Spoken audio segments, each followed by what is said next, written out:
नमस्कार साथियों, आप सभी का बहुत बहुत स्वागत है आपके परिवार टारगेट एग्जाम्स में।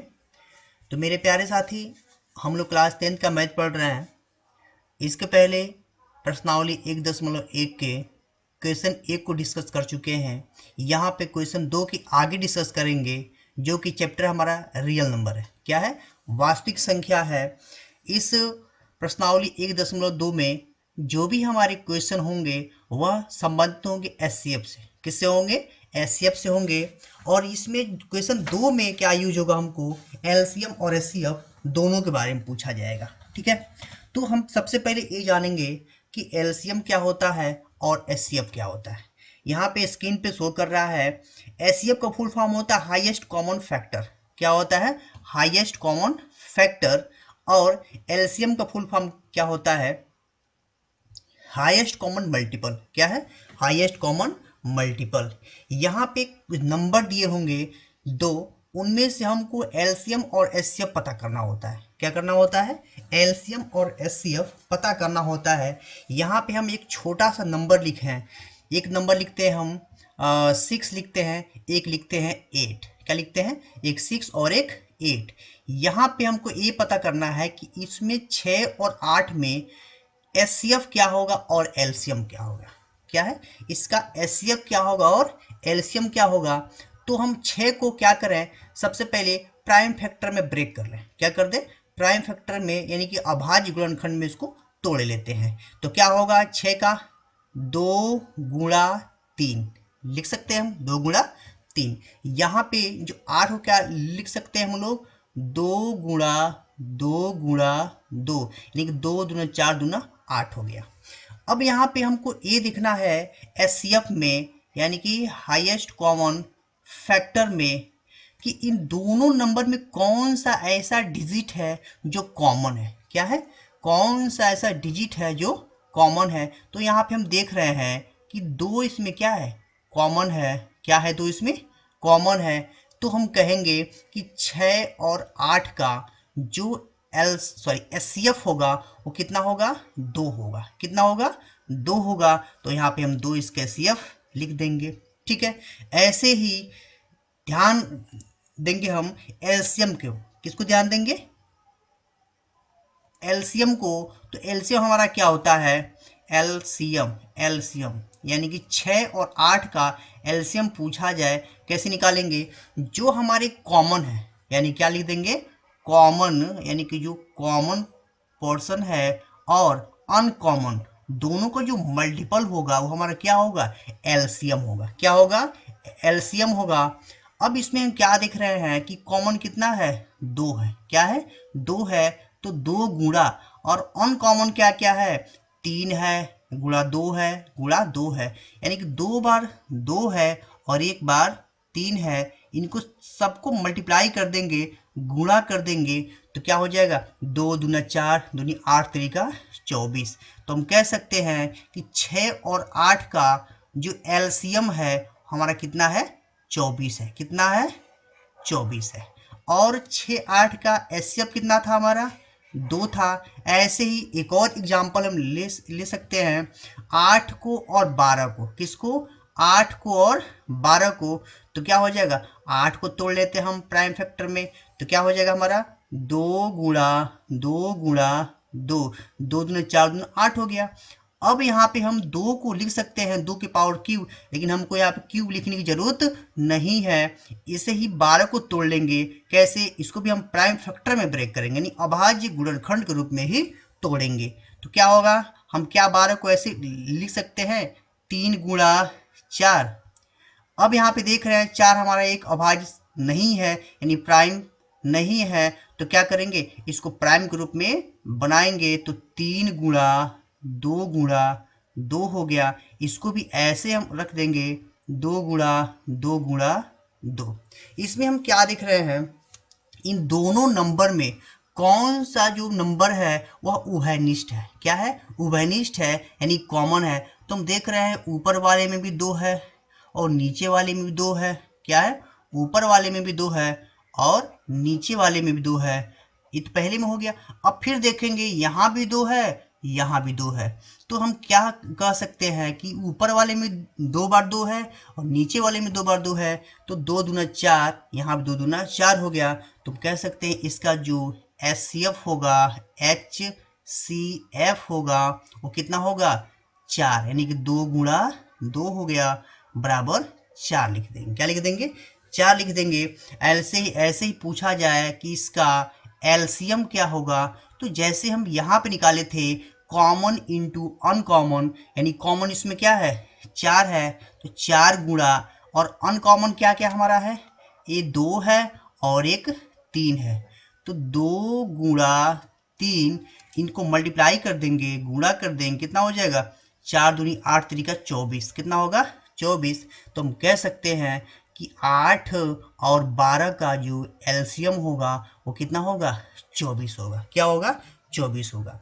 तो यहाँ पे हम सिंपल तरीके से ये समझ सकते हैं कि जो एचसीएफ होता है, दोनों नंबर में जो कॉमन पोर्शन होता है वो हमारा क्या होगा एचसीएफ होगा, और एलसीएम क्या होगा, कॉमन तो लेंगे ही और जो अनकॉमन है उसको भी ले लेंगे, यानी दोनों को मल्टीप्लाई कर देंगे तो क्या मिल जाएगा उसका एलसीएम, यानी कि least common factor, sorry least common multiple. यहाँ पे हम हाईएस्ट लिखे हैं, आप क्या होगा लीस्ट होगा, लीस्ट कॉमन मल्टीपल हो जाएगा। ठीक है, फिर यहाँ पे हम ऐसे ही एक संबंध होता है एलसीएम और एचसीएफ और दो संख्याओं के बीच में क्या होता है एलसीएम और एचसीएफ और दोनों संख्याओं के बीच में एक रिलेशन होता है। वह रिलेशन कैसे डिफाइन कर लेंगे हम लोग, जैसे कि मान लेते हैं एक नंबर यानी एक संख्या फर्स्ट लिख दिए, दूसरा संख्या यहाँ पे 2 लिखिए, कि दोनों का जो गुणनखंड होगा, जो गुणनफल होगा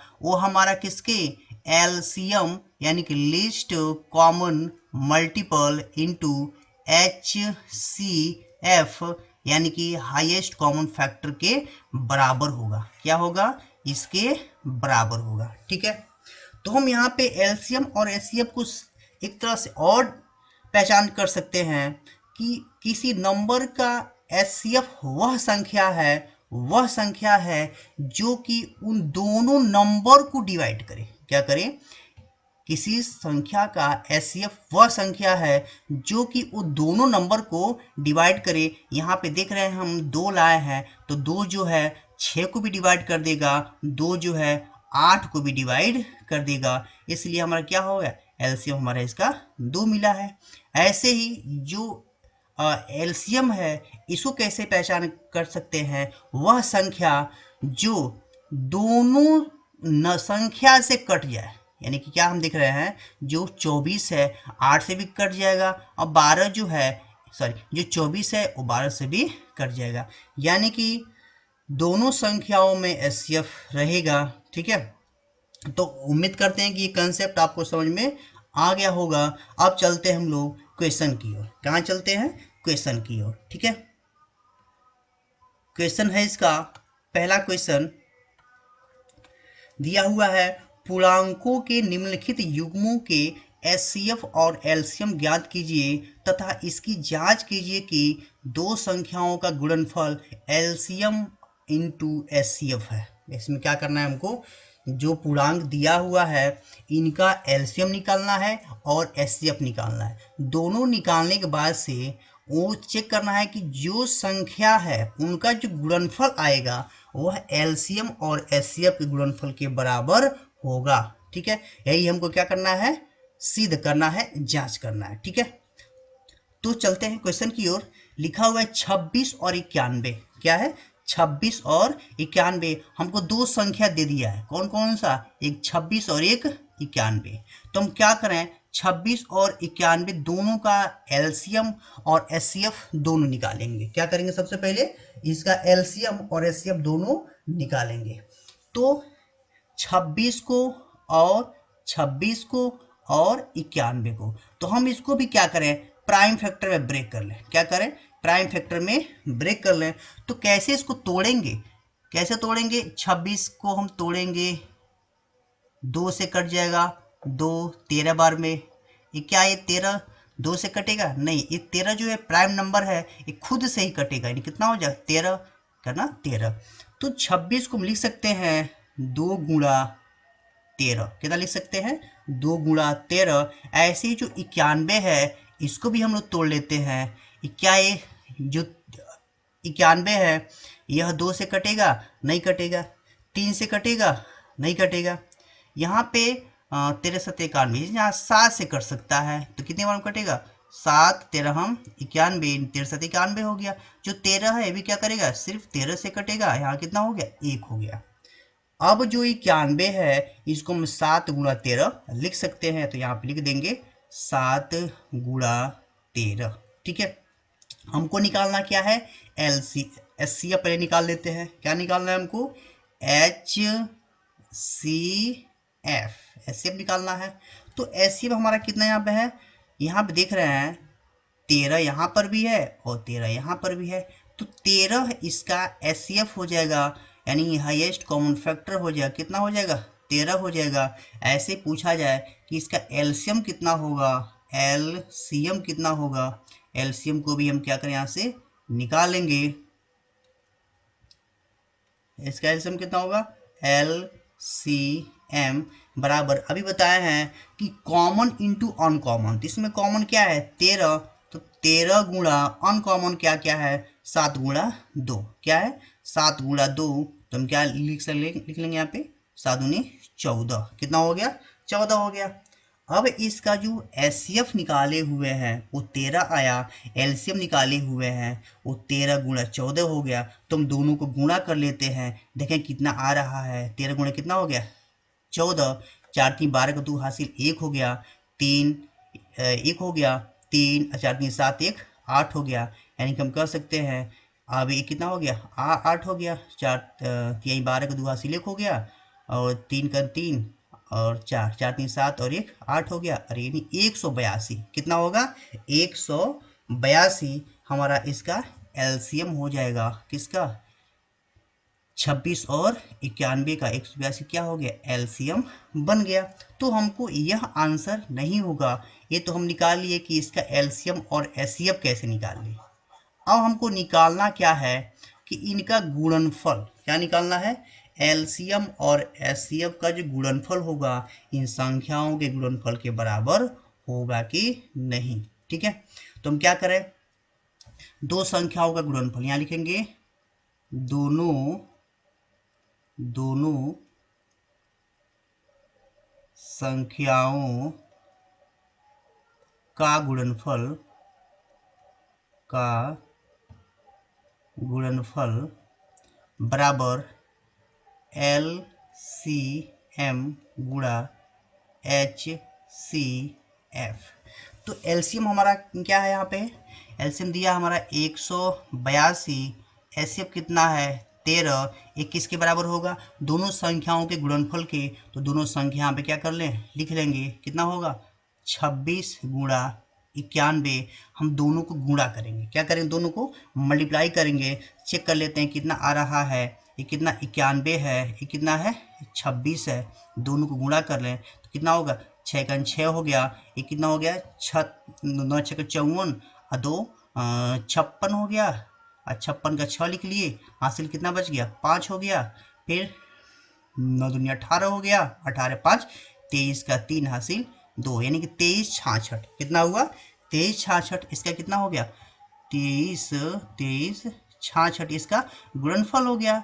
ऐसे ही हम इन दोनों को मल्टीप्लाई कर लेंगे 182 को और 13 से, तो कितना होगा 182 और कितना हो गया 13, गुणा कर लेंगे तो कितना हो जाएगा 3 दूनी 6 हो गया, 8 3 24 का 4 हासिल 2 हो गया, 3 और 2 8 24 का 4 हासिल 2 हो गया, और 3 का 3 और 3 2 5 हो गया। ये क्या कर लेंगे 2 8 1 6, ये कितना हो गया हमारा 4 2 6, ये कितना हो गया 8 5 13 का 3 हासिल 1 हो गया, एक और 1 2 23 66। तो हम क्या देख रहे हैं जो हमारा राइट हैंड साइड में आया है वही हमारा कहाँ चला गया लेफ्ट हैंड साइड में। तो हम ये कह सकते हैं कि इसका जो गुणनफल है वह और जो एलसीएम गुणा एचसीएफ है दोनों क्या है सेम है। यही हमको सिद्ध करना था। क्या करना था, ये हमको सिद्ध करना था। तो उम्मीद करते हैं कि यह वीडियो आप लोग को बहुत अच्छा लगा होगा। इसके बाद हम लोग जो क्वेश्चन 2 का सेकंड पार्ट है अगले वीडियो में देखेंगे, क्योंकि वीडियो बहुत लंबा हो जाएगा। ठीक है, तो अगर आप लोग चैनल पर नए हो तो प्लीज़ सपोर्ट करिए और शेयर करिए और सब्सक्राइब करना ना भूलिए। आज के इतने ही। Thank you for watching. Bye.